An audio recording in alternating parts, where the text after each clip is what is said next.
Hi everybody, thanks for coming.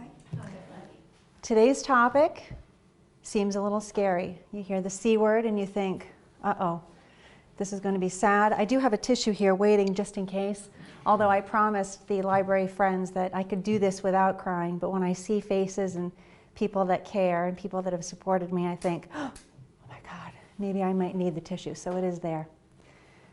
So, the topic is cancer and happiness. How many people think of the word cancer and think happiness? Show of hands. Pretty much nobody. And how about the opposite? When you think of happiness, do you think cancer? Wow, I'll be happy. Okay, well, I'm here to tell you that it can happen. Maybe not the day you get diagnosed, or maybe not the day that you figure out something has to change and your life is going to change forever, but it can happen if you let it. So I'm pretty much like everybody else. Bad things have happened to me, just like any other person. We all deal with something not good or something that we don't want to deal with in our lives.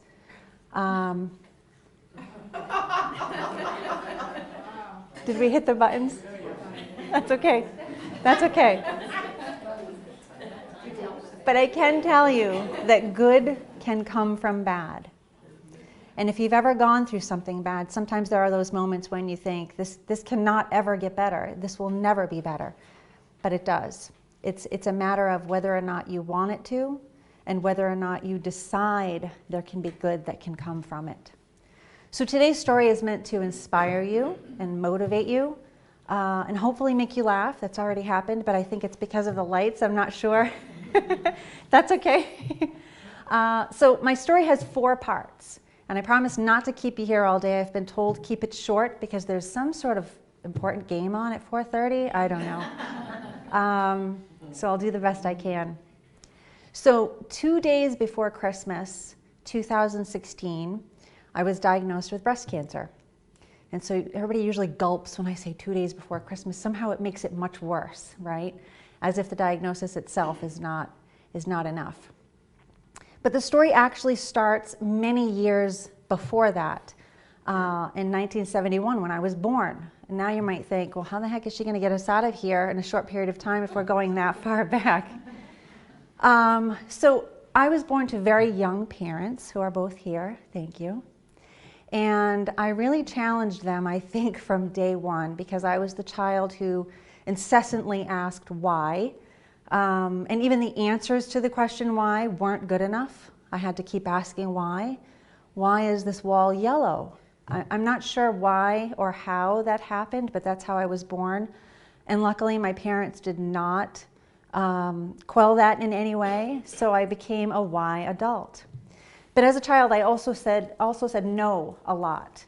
And not a rebellious no. I didn't get in trouble. I didn't do crazy things when I was younger, maybe when I got a little older, but that's not a story for today. So why and no were pretty much my go-to words my entire childhood and then into my adulthood, which you'll hear about. I was never a follower. I sort of always marched to the beat of my own drum, which didn't serve me well as a child because that didn't really help me get along with other kids very well.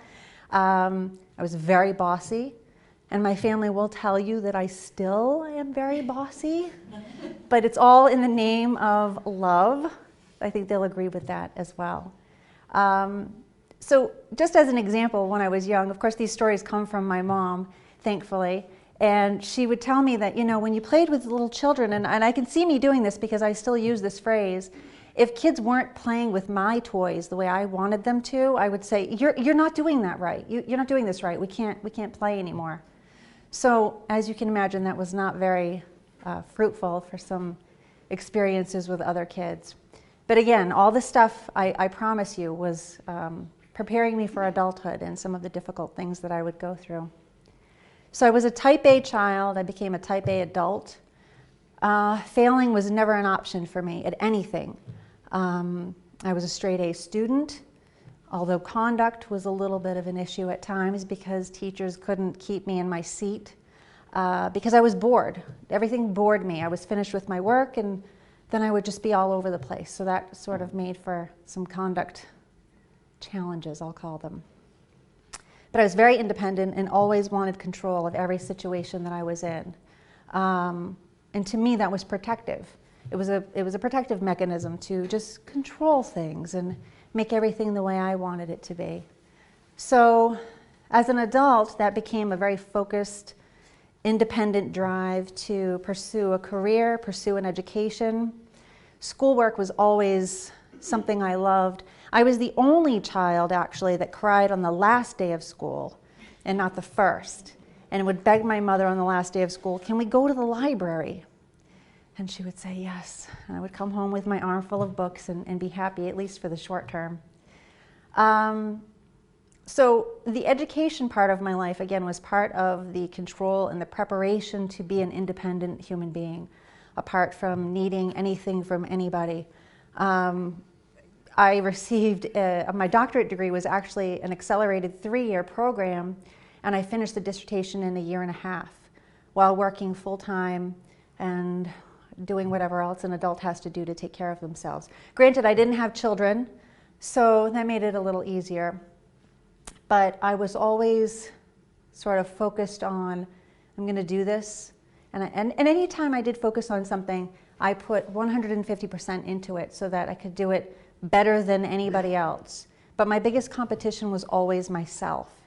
So my identity was always built around independence, success, no failures, nothing can go wrong, A, B, C, D, step by step. Except for the one professor that I had in graduate school who gave me an A-, and I thought he had no idea what he was talking about. And I'll never forget him. He still doesn't know what he's talking about. That report card didn't go on the refrigerator that semester. But by age 30, I was already teaching in the university setting, and I thought, I've arrived. This is it. Now what? What else? What's next? So I was successful. I had a career. I owned my own home. I was independent, and I thought that was it. This is happiness. This is independence. This is healthy. I always took care of my body, always. I started exercising for fun back when I was 18, when the first gym opened up in Fairhaven. I think it was USA Fitness. I don't know if anybody remembered. And I've been working out ever since, always eating well. And my family will also tell you that I've also been sort of self-righteous about my health over the years. And I will say, not criticizing, although it comes across that way, but sort of pointing the finger when I see my family not taking care of themselves. So I was the healthy one, and I was going to try to put that on everybody else. So there I was, as I said, independent, successful, healthy, happy. And the universe was about to show me that was not the case. So the second part of the story starts with, in October of 2016, so we've moved forward now, and I went to my yearly gynecological exam, which I always called the yearly invasion. I had my exam, everything was perfectly fine, blood work was fine, he examined me, did his thing, and I left and went to, I think it was, is it New York Bagel or Boston Bagel, New York Bagel in Dartmouth, and I went through the drive-thru. And I put the car in drive, and I felt something strange. So I reached over, and I felt a lump. And I said, that's bizarre. But I had a cold, and I thought maybe it was a swollen lymph node. I thought maybe it was just, I don't know, some kind of tissue that I never did breast self-exams, ever. So I felt it, and I said, I have the best doctor, which, by the way, everybody loves this doctor. I won't use names today. If you say that you have him, people get upset because there's a waiting list a mile long. He's just very well known and very good at what he does. So it was interesting because I said, well, he's awesome and I'm awesome, so this couldn't possibly be something bad. I'm not going to do anything about it. And besides the fact I don't have time. So I didn't do anything about it. So 2 months went by, And I was reaching up in my kitchen cabinet in my old house, and I felt it again, and it was still there. So I said, I'm not sick, so I don't know why it's still there. And I got a little concerned, but I still thought, my life is so great, nothing bad can happen, at least something like that. And I called the doctor. Of course, they get you right in. He wasn't in that day, so I had to see the nurse practitioner, and I laid on the table, and I said, okay, here it is. It was very difficult to find. So I want to make this point because it comes back later in the story. Even when I knew where to look and where to feel, it was very difficult to find because of the tissue. Now, despite what you see, I'm very dense, and that makes things difficult to find. So even in the smallest of people, they can be very hidden, the tumors. So I laid on the table, I showed her where I thought it was, and she couldn't find it at first, and then she found it, and I said, what do you think? And she said, I don't think it's good. And I thought, oh boy, this is probably not good. So they sent me down the hall to the scheduling lady, the nice woman who sits behind the scheduling desk, and they said, okay, we're gonna do a mammogram. I said, okay. Next week. I said, no. My famous word that I had always used, no.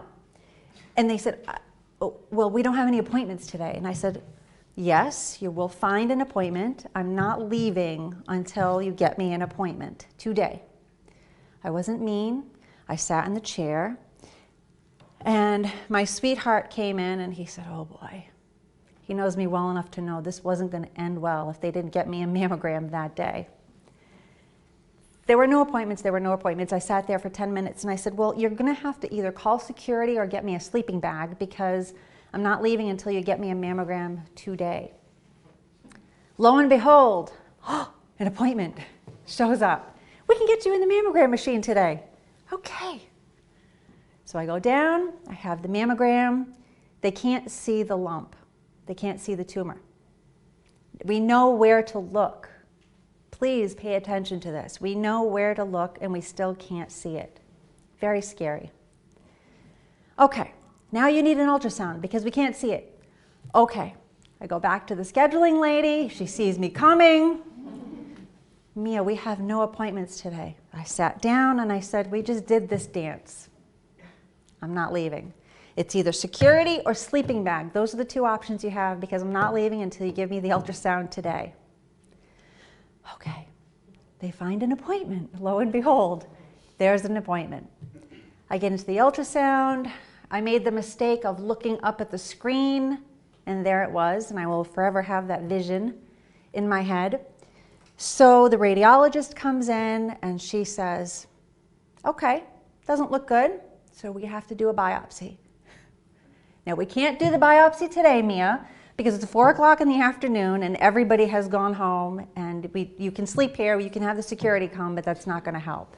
There's nobody here to do it. So I conceded, which I rarely do in any argument. You can ask my family and my sweetheart. Made the appointment. I believe that was a Friday, and then I went for the biopsy maybe the next week. I think it was the Monday. I think it was right away. Biopsies are no fun. How many people have had biopsies? They are no fun. They are painful. They are scary. And for some reason, I let them talk me into inserting a clip into the tumor at that point because I wasn't thinking and I wasn't prepared for the fact that this situation was not going the way I wanted it to go. So this was not in my normal realm of experiences. I left there, went back to the desk, and they said, okay, so we give you the results now after Christmas. And I said, no. Well, Mia, we send this out to Texas. I don't care. I'm getting the results before Christmas, or we're going to have a problem. Now I'm getting irritated. You can't make me wait until after Christmas. Lo and behold, I get the results before Christmas. So you see a theme here. Right? Advocate for yourself, use the word no. I have a t-shirt that says nope. My sister bought me. I wear it. I send pictures of it to friends when they're dealing with things so that they can maybe use the word. I'd be happy to go with anybody and be your advocate to an appointment. I don't beat anybody up, I don't swear, I don't yell, I'm not mean. You can do it in a nice way. You can advocate for yourself in a nice way and get what you want and get what you need. The medical system, I'll say it very nicely. They have room for you if you make yourself available for that room. So December 23rd comes along, and that's my appointment to get the results. And I, in my true academic form, had all my questions written down on a nice little notebook with my little pen, because I go everywhere with my little notebook. And I had all these questions about cysts because I was convinced that the C word, cancer, would never happen to somebody like me. So all my questions were about cysts. I know exactly what I wore that day. We woke up, I'm not sure if we went to the gym or not, but we woke up, we got dressed, and we go to the appointment. Now the way they work it around here, at least at that facility, a strange doctor, not your gynecologist, not anybody you've ever seen before, gives you your results, which I thought was very bizarre. So I'm meeting with this person who I've never met before, who's going to tell me either the worst thing I've ever heard in my life or give me the relief that I had so wanted. It was a painstaking week waiting for this day, as it was, and now I was meeting with a stranger, which is very bizarre. So we go to the appointment, and I should have known that my first clue was telling me that things weren't going to be good because we didn't wait long in the waiting room. And typically you do in a doctor's office.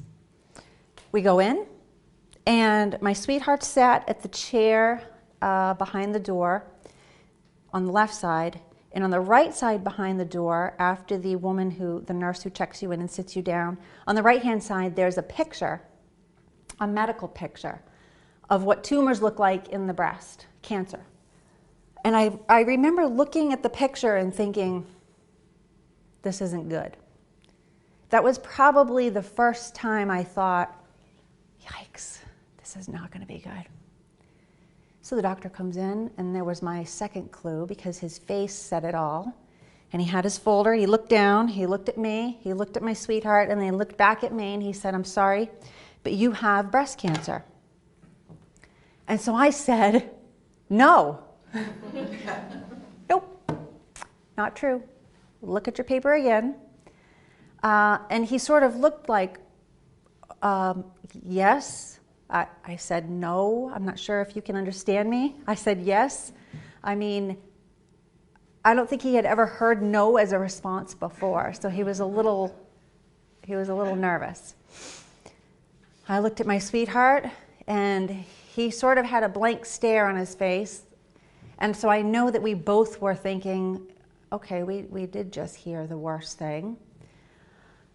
So I looked down at my notebook, and I looked up, and he said, do you have any questions? And I said, well, I do. But the only question I could think of that wasn't related to cysts was, do you think deodorant caused this? And of course, in true medical fashion, he said no. And I said, okay.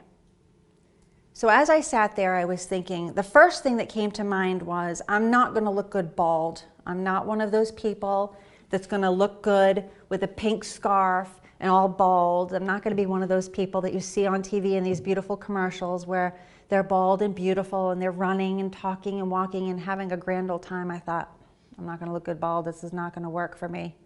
This is not in my plan. This is not in my life plan. So he realized at that point that I was delirious and couldn't really communicate with him. I had no questions. I started to cry, and he said, okay, I'll come back. I'm gonna come back. I said, okay. So he left the room, and my sweetheart got up, and he said, Mia, this is gonna be fine. You're gonna be fine. Now the doctor had said, here's the thing, you're not gonna die. I thought, well, I wasn't worried about dying. I was actually just worried about being bald. But since you brought it up, now I'm a little worried. So, okay, I'm not going to die. he said, you know, you're going to do the surgery. I do the surgery. I'm the general surgeon that does the surgery. And I thought, okay, I don't know you. You're going to be touching me and doing the surgery. I don't know you. And then he said, and then you'll do 30 rounds of radiation. And then you'll do 5 years of tamoxifen, which is a hormone regulator, and among other things, a poison. Does anybody know the 3 first side effects of tamoxifen? And I apologize if this is upsetting to anybody. It's an upsetting topic. The 3 highest rated side effects for tamoxifen are ovarian cancer, cervical cancer, and stroke. So hold on, you're going to give me 5 years of this cancer-causing medicine to make sure my cancer doesn't come back, but we'll get to that. I'm not crying. So I said okay to him, but then when he left the room, we decided, okay, we have no questions. All my questions were about cysts. I needed to process this. So we left and we went to the car. We turned on the car and my sweetheart said, what are we going to do? I said, well, we need to eat. Well, let's go to lunch. But I am not doing not one thing that man just said, except maybe the surgery. He said, okay. He never looked over at me, though. He just kind of held the wheel. And he said, okay. And I said, nope.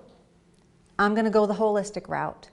I have had success with the holistic route prior to my diagnosis with a couple of other things that I had dealt with.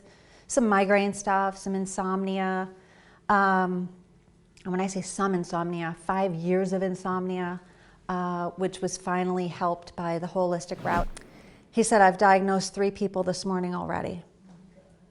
By 11 in the morning, the man has ruined 3 lives. That's a terrible job. So let me just insert some questions here as we think about that. Why by 11 o'clock in the morning are 3 women being diagnosed with breast cancer? Just in that one office. One measly little office. Why? Why are the rates going higher and higher and higher? 10 years ago, cancer rates, I believe, not just breast cancer, but any cancer, was 1 in 10. Still very high, right? Now, it's 1 in 2 or 1 in 3. Some type of cancer that's all males, all females. There's a reason. So part of my story is being told because it's very important to keep our eyes open about what's happening in our world and why are people getting sicker. So let's just keep that in the back pocket for now. So we went to lunch to one of our nice places that we go. I had a Cobb salad, although I had to sit there with my sunglasses on because I'm not a pretty crier at all, and I was really red and puffy and ugly, and so I kept my glasses on the entire time. And I remember the table next to us had a family there, and it looked like a Grammy, a mom, and her brand new baby. I mean, a brand new baby. This baby may have been weeks old. I could tell by the cry. And I thought, oh my God, there's new life at the next table. And I'm facing this terrible, even though the doctor said I would not die, there's something about the C word, even if they tell you you're not going to die, at whatever age that is, you start to think, oh yeah, I'm going to die someday of something. And I had never really thought about death before. I never thought about dying and what it might mean. I had always, well not always, but since I had turned 40, I started to think about, well, I'm going to get wrinkles. That's the worst thing that's going to happen to me. I'll get wrinkly, just like everybody gets. But I never thought that I would have to face the idea of something deadly when I was diagnosed at 45. I was only 45 when I got diagnosed. And the other, maybe another positive was when I did get the diagnosis, the doctors had said, "You're so young, we don't know why you got this." I thought, well, that's a compliment. I'm still so young. All right, let's take all the positives that we can. So back to 2 days before Christmas. We're sitting at the table. I'm eating my Cobb salad. I don't think I ate it all. I think I just picked at the best parts. The phone rings, and it's an unidentified number. And I never answer those because they're never good calls. I answered for some reason, and it was my gynecologist. The doctor who diagnosed me thought I was so distraught that he called my gynecologist who was in Hawaii. So he called, and he said, "Mia, I'm so very sorry, but you're going to be okay. You're not going to die." I said, "Why is everybody using that word? I don't plan on dying." I said, "Okay." And he said, "Look, this is what we're going to do. I know you don't want to be treated down here. I know you're not going to want the surgery down here. I know you want some quality care. Not that we're not quality, but I know the kind of person you are. So I'm going to send you up to a Boston cancer hospital." And again, I'm not going to use names because I'm not here to disparage any facility or any doctor, although I do have choice words off camera, if you'd like my real opinion. So I said, "Okay, I trust you." He called one of the world's most renowned cancer treatment hospitals in Boston. And as you know, Boston is filled with the best hospitals in the world. People come from all over for treatment here. People will lose their life savings to be able to come to Boston for treatment. So I said, "Okay, I'll go there." He said, "You're going to be okay." Okay. As I'm crying into my Cobb salad. Christmas Eve was the next day. We had plans to go to our friend's house who has a Christmas Eve bash every year. And my sweetheart said, "Should we go?"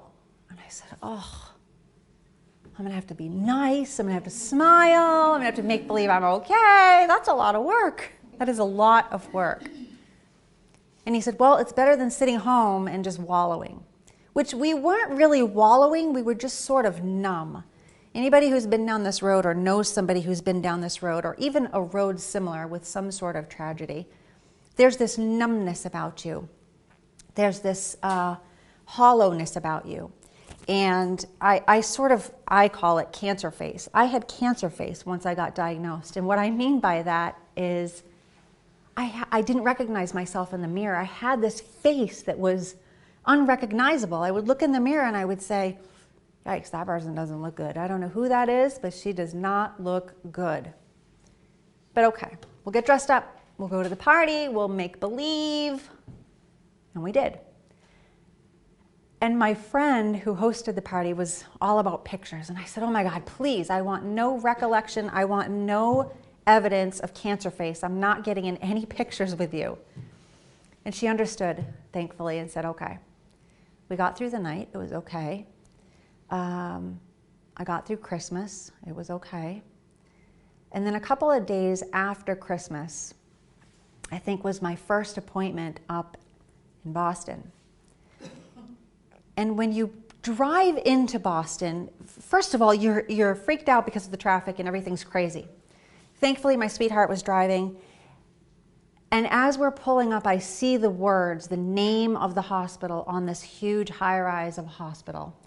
And I said, "Oh man, I don't belong here. This is ridiculous. Have you looked at me?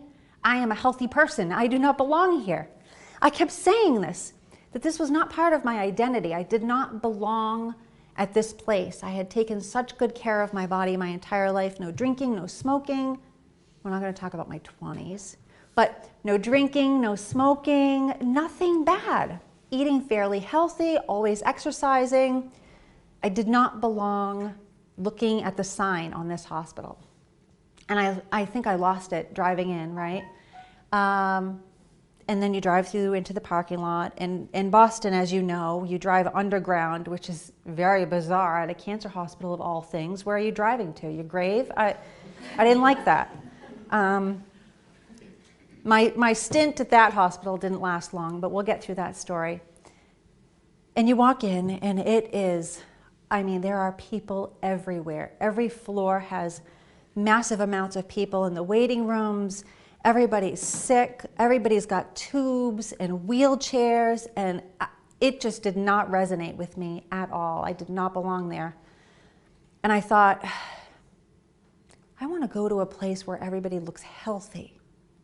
This doesn't make any sense to me. But okay, I'll do it.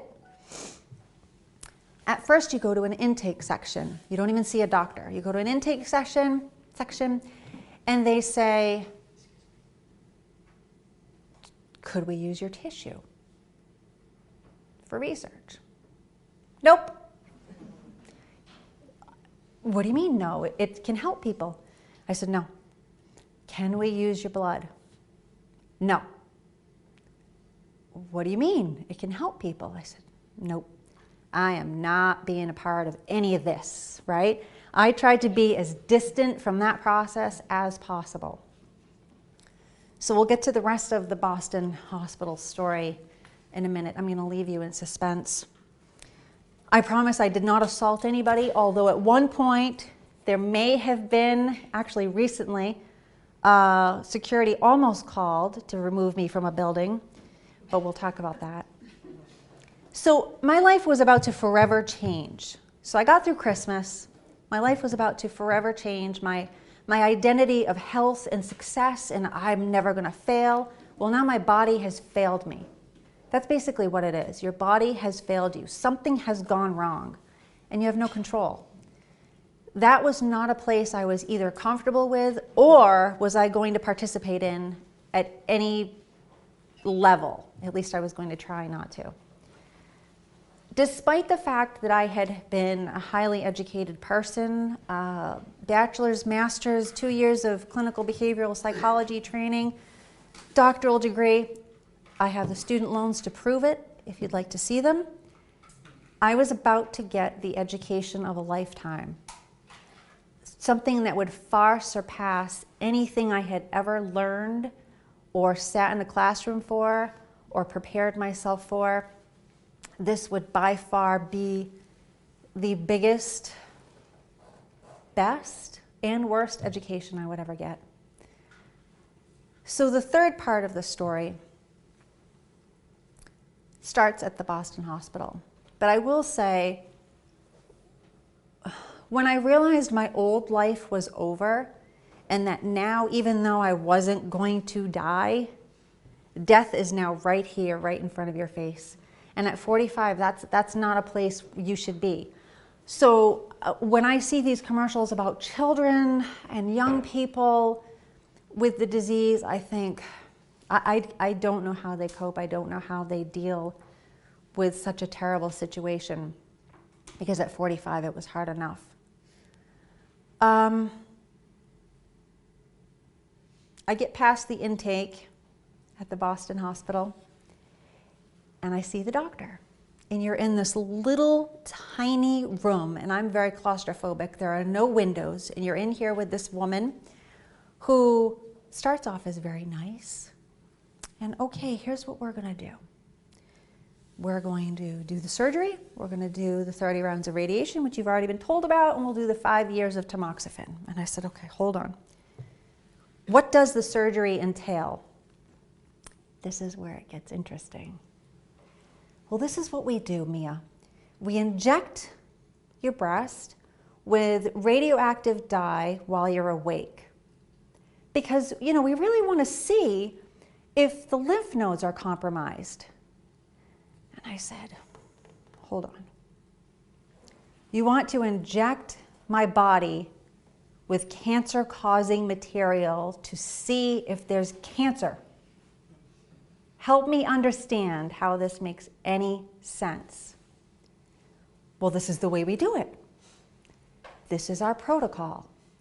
And that word soon became my worst enemy and my least favorite friend, because I would hear that and hear it and hear it, and I'm still hearing it.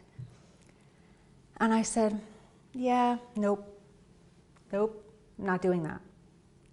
And she said, I don't understand. This is what we do. This is what we do here. I said, okay, I will sign anything that you say. I'll sign my life away. You're not injecting my body with radioactive material. You will do the surgery, taking the lump out only, and that is it. You get good margins, and you leave my lymph nodes alone. Well, what if there's cancer in there? And I said, what if there isn't? We haven't thought of that, have we? What if there isn't? And now you're bombarding my body that's already compromised, right? Cancer is an immune system issue because if you haven't had the pleasure of talking to oncologists, I had the pleasure of doing so maybe 2006. So 13 years ago, I had the pleasure of talking to an oncologist for a friend's situation. And the doctor said to me, also at a world-renowned hospital in Boston, she said, everybody's body has cancer cells, everybody. But something goes awry in the person whose cancer cells proliferate, right? Grow, get bigger, develop. Something goes wrong with that person's body.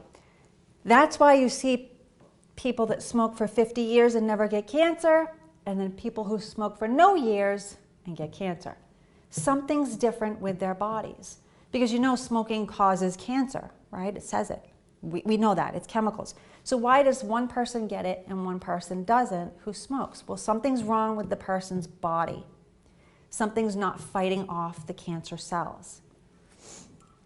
So I said, well, this is an immune system issue. My immune system has allowed cancer to grow. So why are we going to compromise it further with this radioactive material? That makes no sense to me. It makes absolutely no sense to me.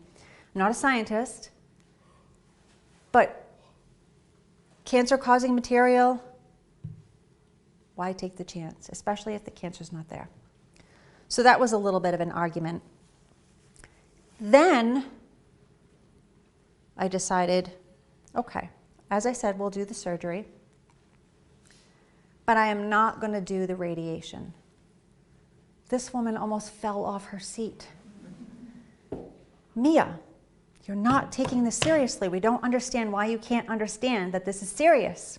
And I've heard that for the last 3 years as well. I'm taking it very seriously. I'm taking my health very seriously, which is what you need to understand. I'm taking this very seriously. I'm not laughing. I'm certainly not sitting here jumping up and down having a party. I'm telling you what I want for my body. And it's not for any other toxic stuff to enter or be around my body. Then we got to the 5 years of tamoxifen, and she knew at that point, I mean, she was an educated person, and she knew that I was going to say no to that too. I think at some point, though, in that first conversation, that they thought they could scare me into it, which is what they tried to do in subsequent appointments.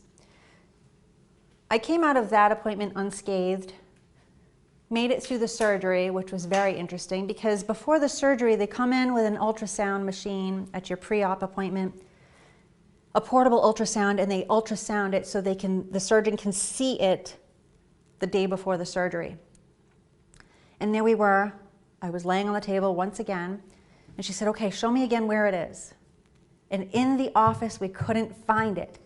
That's how deep this thing was.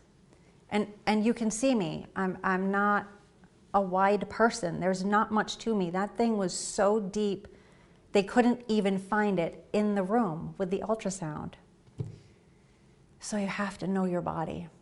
I keep saying that. I don't know why the universe let me feel it and let me find it when it did, but thankfully it did. So I went through the surgery successfully, I thought, and I came out with the worst 2 side effects that they said nobody ever gets. Okay? More lack of control. This was testing my patience at this point. So I came out with, because it was here and they had to cut here, something happened where it caused what they called some cording to happen from the site of entry out to the rest of my arm, and I had to go to physical therapy for 3 months, which didn't work. I had a hard time moving it. It was very painful. And then I also had edema.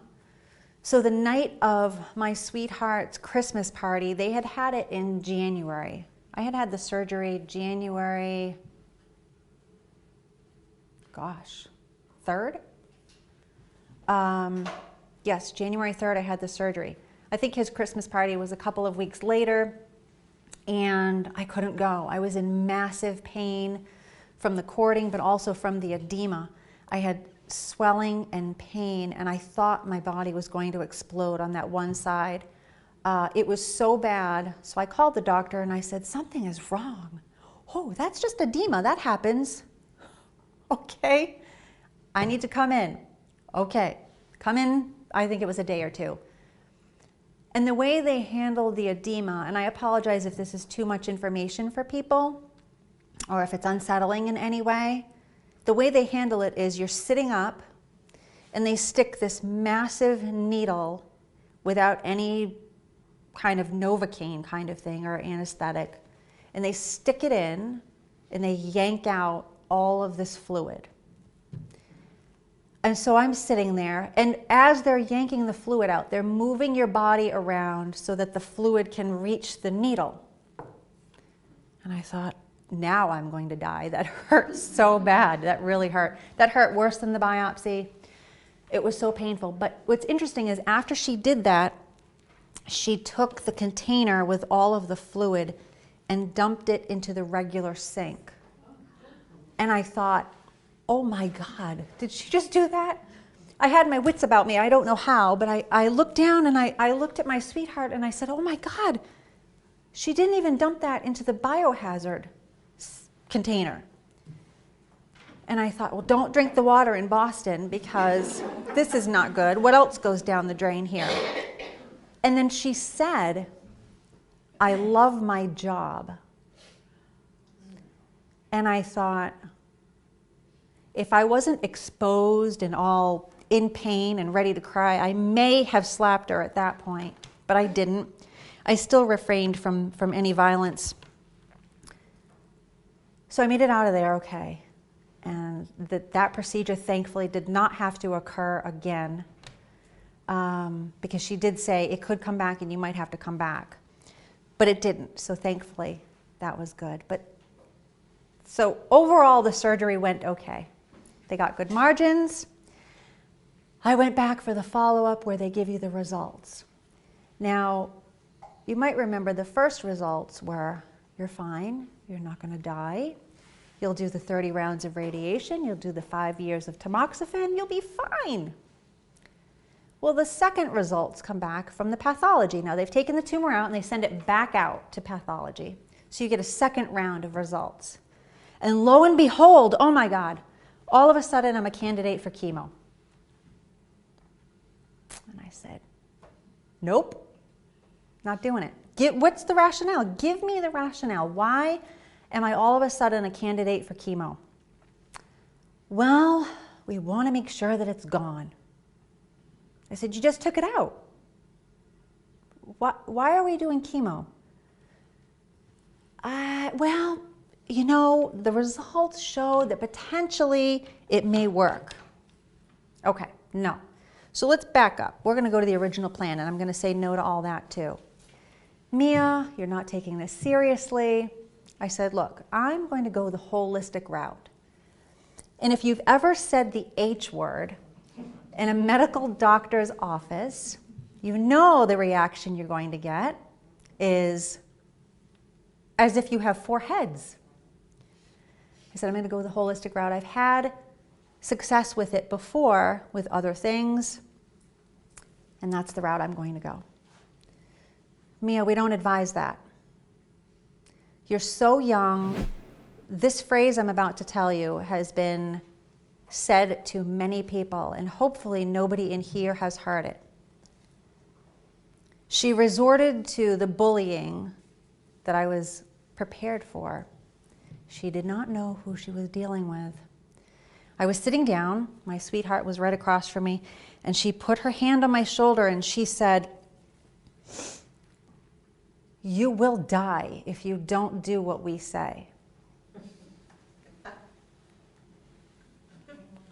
You will die.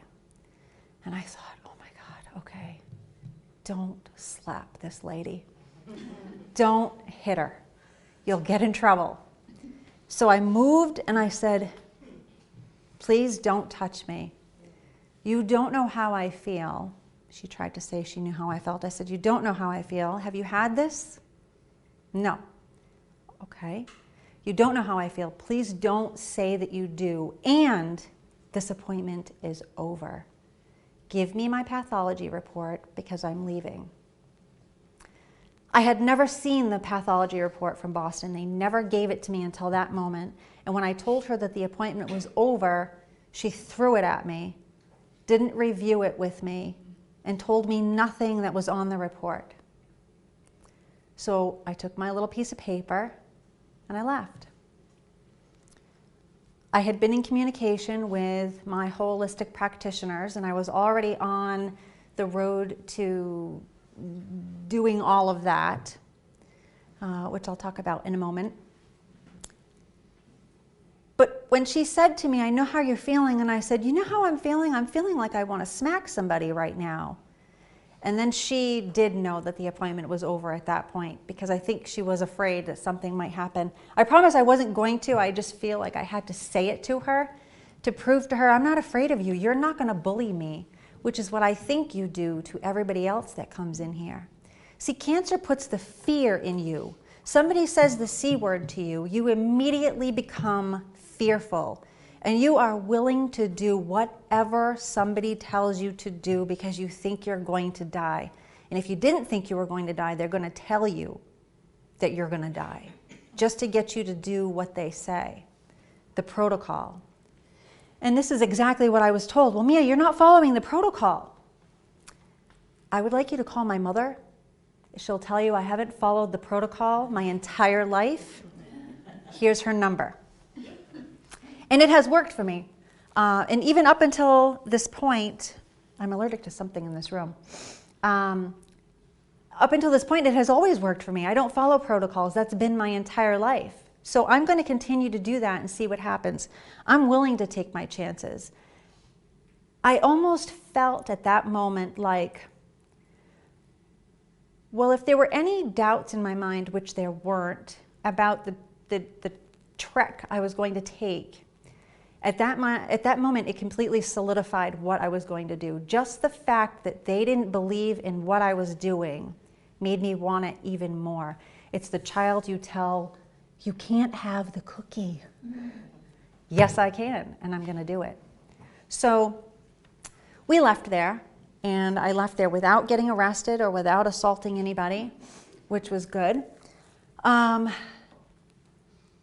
I decided, okay, this is action time. As I said, I had already been in contact with my holistic practitioners. I had a special nutritional expert. I had a massage therapist that dealt with specialized healing. She healed my side effect in 2 seconds, whereas physical therapy couldn't do it in 3 months. I had a chiropractor who's holistic in nature.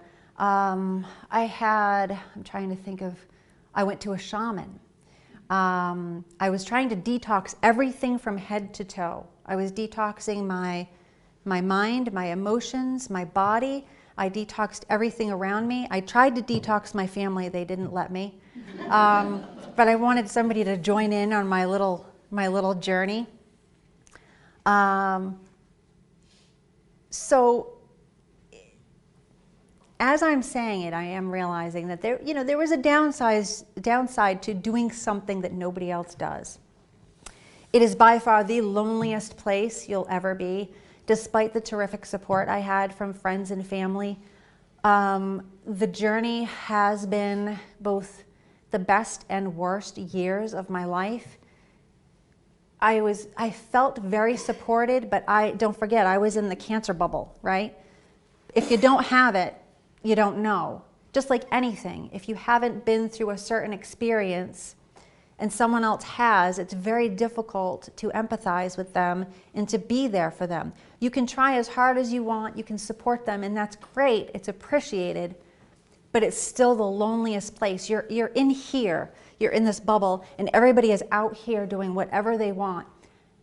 And that brings me to when I'm at a stoplight and I see people in their cars, and forgive me, I sound so judgmental about smoking, but I see people in cars smoking with their windows up or even open, it doesn't matter, and I just want to slap them. And I want to say, how come they can do all of this? And I don't know their lives, maybe they are dealing with something, but in my mind, everybody's getting away with murder, and I'm the only one who can't do anything, and I got the sickness. It's an interesting thing that happens to your brain. You think everybody else is fine and perfect, and you're the only one suffering. So it is the loneliest place. But my trek, as I said, was to detox everything in my life, everything that went in my body, on my body, around my body. I did some very necessary things, but then I did some other things that just kind of were indicative of my control freak nature. So the in my body kinds of things, I completely changed my diet. I stayed away from sugar, flour, wheat, any meat, no beef, no pork, no breads, no crackers. Vinegar at some point was on the list. Absolutely only a plant-based diet. At the beginning I was doing a little bit of chicken and a little bit of turkey, but I get weirded out by that stuff after I've seen the documentaries. So completely plant-based, completely vegan, completely sugar-free, and if you've ever tried to stay sugar-free and you read labels, sugar is in everything, and it's so addictive. And I was a sugar freak my entire life. That's the one thing that I would treat myself with. I used to eat enough good food so I could have my treats. And I would eat Twinkies and different things. And so those days were over. And anybody who tells you that after 2 weeks your cravings for sugar go away is a big liar. Mine did not. And I think that that's been like the hardest thing I've had to do, is give up certain treats. So that was the in the body stuff. I do also take some specialized immune system building supplements every day, as well as, and my sweetheart can attest to this, my green drink that I have every day. It's funny, my green drink is a green powder, and then I add it to some spinach, some vegetables, and some fruit, although just berries, nothing sweet. And I gag over the sink every single morning. That's how I start my day.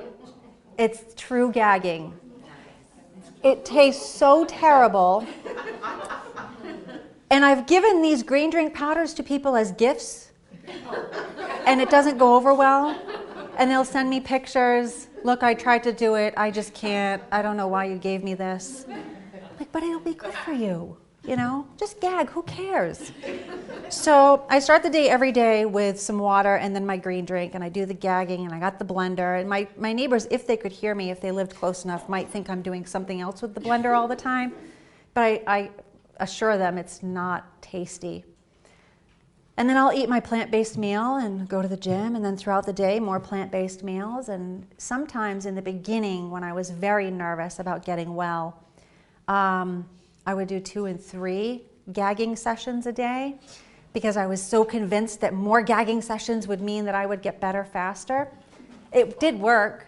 And then on my body, I changed everything. Everything I went to chemical-free lotions and hair products and cleaning products.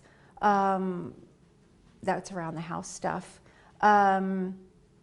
Everything is chemical-free. Even my nail polish is chemical-free. My hair color, because I still don't have the self-esteem to go gray. But that'll be later. Even my hair color is chemical-free. So the goal was to completely detox, as I said, in my body, on my body, and then around me is more difficult. because I'll go places where there are candles, or I won't name names, but I always go to a person's house and there's this smelly stuff in the bathroom and I say, "You've got cancer in here. Can you please get rid of this? You don't need this in here. Who cares if you smell other people going to the bathroom? That's better than smelling this cancer stuff." So my people tolerate me, but it is all in the name of love. So I'll go places where I can smell things and I get very nervous. Not as much now. Completely natural cleaning products. And I also, in my old house, had my brother-in-law, who's my contractor, reconfigure my kitchen to take out the microwave. Because I was such in a control mode at that point that I thought, well, if I get rid of the microwave, that will help me because I don't want to have this radiation in the house. But I have Wi-Fi and I have all of these other things, but the microwave was the culprit. I just felt good and he appeased me and I did pay him. But then when we bought our new house, we actually built a house and the builder said, okay, so here's where the microwave's gonna go. And my sweetheart said, oh my God, no microwave. No microwave? Well, what are you gonna do? We don't need a microwave. Now, when I got rid of my microwave in the first house, my sweetheart had made his tea in the microwave every day. Boiling water in the microwave every day. So I said, honey, those days are over, and I will now boil your tea like a regular person on the stove because we're getting rid of your friend, the microwave. So I did that every day. He says 3 weeks, but it was 3 months. I did it for 3 months just to make him happy. No more microwave. So we have no microwave in the new house when we first bought it. And then he was on a trip last year when I was feeling safe. I said, this poor guy needs his microwave. And I bought a microwave and I put it across the other side of the house, underneath the printer, where he has to do downward dog to get to the microwave. But at least he has a microwave. I feel a little better that it's far away. And when it's on, I never go in that room, which is ridiculous, as I said, because we do have Wi-Fi. There is so much radiation in the environment that you can never get away from it. It just made me feel like I was taking control. So all of that stuff, and I could go into much more detail about the detailed things that I did to my body. Somebody said to me at some point, it's very brave what you're doing. And I thought, but it's not. When you believe in something to the core of your being, it's not brave. It's just natural. It comes natural to you to do it. I didn't feel brave at all. And when people say, I could never do what you do, that makes no sense to me. If you want to do something, and if you believe in something, you will do it. You will go to great lengths to do anything that you truly believe in. And it doesn't have to be about cancer. It doesn't have to be about a bad thing. If you want something, if you want to do something, you will find a way to do it. And if you don't, it's because you don't really want it. It's that simple. And I'm not saying that to make people feel bad, but it's really the truth. If you really wanted X, then you'll do whatever it takes to get X. And if you don't, and I'm not talking about the person who has the broken leg and they want to run and they can't run. I'm talking about situations where you can have control. So the last part of the story, I promise to get us out of here.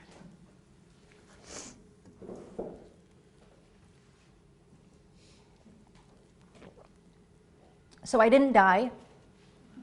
Not yet. I'm not dead. All of my actions and my choices worked. So 3 months after the surgery, I had my first blood test. And I was in the locker room at the gym with a very good friend of mine who at the time was instrumental and very supportive and very helpful. We were in the locker room together with somebody else that was there too. And I happened to look at my phone, which I don't do typically at the gym, but I looked down and the results were in. It was an email.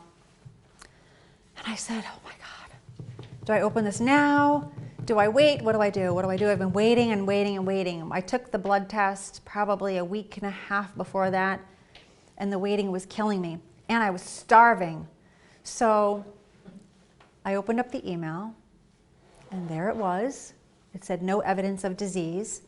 So that's the cancer-free terminology. You're cancer-free when it says no evidence of disease. They don't really use remission anymore. And I thought, oh my God, this is awesome. I have been living on plants. I have been staying away from candles. I have been detoxing my entire life. In fact, there was a phase in the beginning. So part of the holistic community's approach to cancer is to keep your body alkaline instead of acidic, because alkalinity does not allow for disease to grow. So when your body is alkaline, nothing can grow. You may still get a cold here and there, but nothing bad can grow. So I was on this trek for that 3 months to be alkaline all the time. And this, again, may be too much information for people, but I carried around what looks like those pool strips. You know, anybody that has a pool, the pH strips, I have some with me. And I would pee on these strips all the time to see if I was alkaline.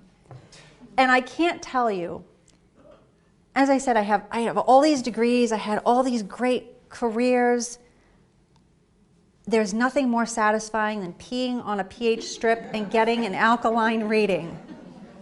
It is extremely difficult to be alkaline, especially through urine. Saliva is a little easier, but I went the hard way because I was going to master it. And I did. And I would save them. And they would be in my bathroom sometimes, and I would say, see, I can do this. I can make my body alkaline, and I can make it healthy. And I would pass them out. Let's try this. Hey, you guys try it. People would come over. I had my family do it. I had my friends do it. At the Super Bowl party that year, I brought the container. We did it at the party. It was great. I still do use them once in a while. Like I said, I do carry them around, but I don't use them as much. I've gotten a little more comfortable. There's been some interesting things along the way in this journey. And I think there's been a lot of gifts. And I've shared a couple already. So taking the good from the bad, of course, laughing when you can, advocating for yourself, doing what you believe in, not being bullied by a system that is potentially harmful. I will share this one. I don't want it to be a scary scenario, but it is one of the scenarios that I learned about after choosing the route that I took. So a friend of mine had prostate cancer, an older gentleman, and very traditional medical model. I follow my doctors, I trust my doctors kind of person, and a beautiful man. And with his prostate cancer, he decided, I'm going to listen to the doctors. And they had implanted some radiation seeds in the area. And the cancer went away. Terrific. 10 years later, he ended up with bladder cancer. And so the holistic community will tell you, well, you stuck radiation into the body. Where was it going to go? So it may have disintegrated the existing cancer, but then it went to live somewhere, and it damaged the cells there, and you ended up with a secondary cancer. So I share that again, not to scare people, but instead to open your eyes. If you're putting poison in your body to kill something that has grown because your immune system is not working, what good can it be?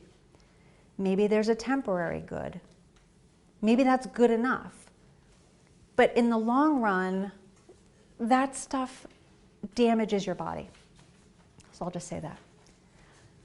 Okay, let's talk about more positive stuff. I'm almost done. Hang in there. Stay awake. Prior to the cancer, as I told you, I thought I was healthy. I thought I was happy. There was one thing missing from my life that I sort of kind of pushed away because it was too scary. And that was a loving relationship. And everybody said to me my whole life, well, the reason why you don't want to be married is because you haven't found the right person. And I would say, no, there is no right person. I'm not getting married. Marriage was too scary for me. I knew my whole life that I never wanted to get married. It was uncertain to me. And being the control freak, type A, I'm not going to fail kind of person, I wasn't going to get into a situation that everybody was saying 50% fail. Not for me, not going to do it. So when I met my sweetheart about 8 years ago, I said, we were going to go on our first date, and I said, look, I just want to tell you, we're older, and I'm never getting married, so I don't want you to think this is going anywhere. I can commit if I like you, but I'm never getting married. And he said, oh, okay, crazy lady, how about we just go have dinner and see where it goes? And thankfully, I did that. We had, I think, and I know he thinks so too, by far the best first date in the whole world. We talked for hours and we connected, and it was something that I had never felt before. Sorry, ex-boyfriends. But I had never felt what I felt with him. And I said, oh my God, crap. I am in trouble with this guy. I'm in trouble. I've been telling everybody for, so how many years was that? I've been telling everybody for 40 years, probably since I could talk, that I would never get married, and this guy is going to make a fool out of me. I've told everybody I would never do it, so I'm not going to do it. I can't do it. And then we had been through quite a bit. Before the C word showed up, we had been through quite a bit, a lot of things in a short period of time, and we stuck by each other through a lot of really negative, awful things.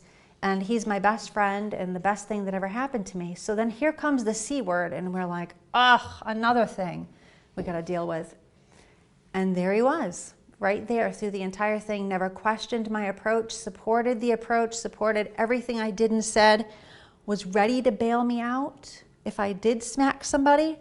And one morning I woke up after I was well, and I said, you know what? Maybe we should get married. And he said, look, I've been waiting this whole time. Maybe now I don't want to. And in true form, if you know him, he is the jokester of all jokesters. So I deserved that response, but he didn't mean it. So we did get married. He did make a fool out of me. That's why prior to me telling this part of the story, I've called him my sweetheart, because if I had called him the husband, it would have made the story a little less effective. So the point of saying it, though, is before cancer, I thought I had everything. I thought I was so happy and so healthy. I controlled my life to such a T that I had the career, I had the house, I had money. I mean, I wasn't a millionaire, but I was independent. I had everything I needed, I thought. And then the universe came along and gave me the cancer.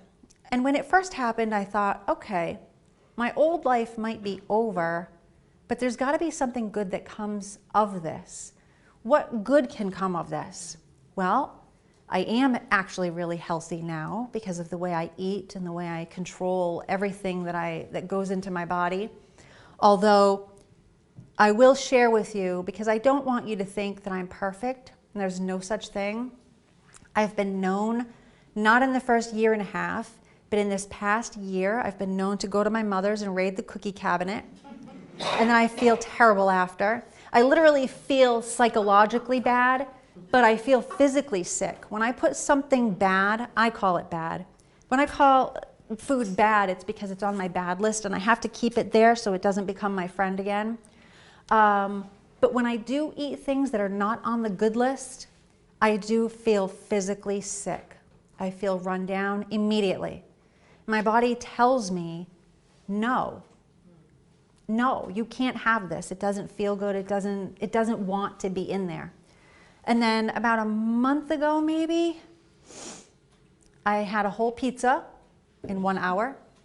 So I'm not perfect.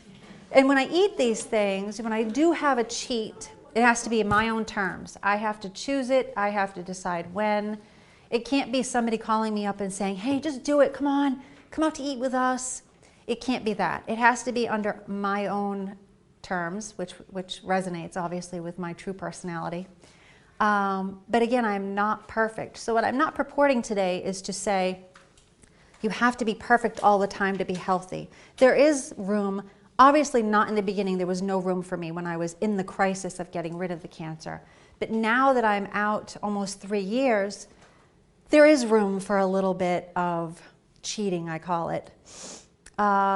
So again, the positives, they outweigh the negative. There have been times during this very lonely and hard journey. It is not easy to eat healthy. It's not easy to go to restaurants and eat healthy. It's not easy to go to family functions and eat healthy. It's not easy to go anywhere. I have a container of food with me wherever I go. I have my own water with me wherever I go. I have my supplies. Again, that's part of how I have to live now. And I say have to, meaning the choice that I've made to be able to feel safe and to feel like, okay, this is not going to come back. I'll share that in a second. I do sit in the doctor's office and say, is this coming back? Is this coming back? Is this coming back? And then I have to shake myself out of it and say, wait a minute. How can it possibly come back? I'm gagging over the sink every day with these green drinks. I'm not eating anything bad. I do have to sometimes tell myself, Mia, calm down. It's okay. But if I didn't have that sort of anxiety about staying healthy, I think I would take for granted my health and easily slip back into a lifestyle that would potentially harm me again. So I learned true happiness. I learned true health. I learned true love. And those things I think have been worth the journey. My husband is the most patient, accepting man. He'll come into the kitchen, with the living room extends into the kitchen. He'll come in there and we've just been talking and laughing, and then all of a sudden I'm bawling my eyes out at the sink. And my family knows this is true. This is true. I can cry at the drop of a hat. And he's like, okay, what just happened? And it will be some stupid cancer commercial, because as you probably know, if you put on the TV, there's a cancer commercial every 30 seconds. There's someone being diagnosed with cancer. Every show we watch, it's just everywhere. So initially I would start bawling my eyes out and cry. Now I cry once in a while about it. Now when it comes on, I laugh, because I say, this is just ridiculous. I want people to open their eyes. Please pay attention to, as I said earlier, the rising cancer rates. The fact that there's a cancer center popping up in every town and city does not mean they're doing a better job. It means that the cancer rates are going higher and they need more treatment centers. So again, I don't want to disparage the medical community, but I do not believe they are doing what they can to prevent it and or cure it. I believe that based upon my experience, and I will say this, I personally know many people who have taken my route, and they've had different cancers. Some were stage 4, pretty much on their deathbed, and decided to go my route after they had gone the conventional way, chemo after chemo, radiation after radiation, and they're healthy. They're perfectly fine. They're alive. They're healthier than they've ever been because they stayed away from the medical approach and they went the holistic approach. I know other people with smaller cancers and different situations who have done the same thing. So my hope from today's talk, not only is it to inspire you to see the good from every bad and to keep your hearts open in every situation and learn to really live healthy and happy and with love in your heart, regardless if it's a husband, a child, love for your community, love for your neighbors. Just open yourself up, but also to keep your eyes open as to what is happening with our health as a world, as a country, as a community. Advocate for yourself and just pay attention to what is happening. That's what I'll say. Thank you for today. Thank you.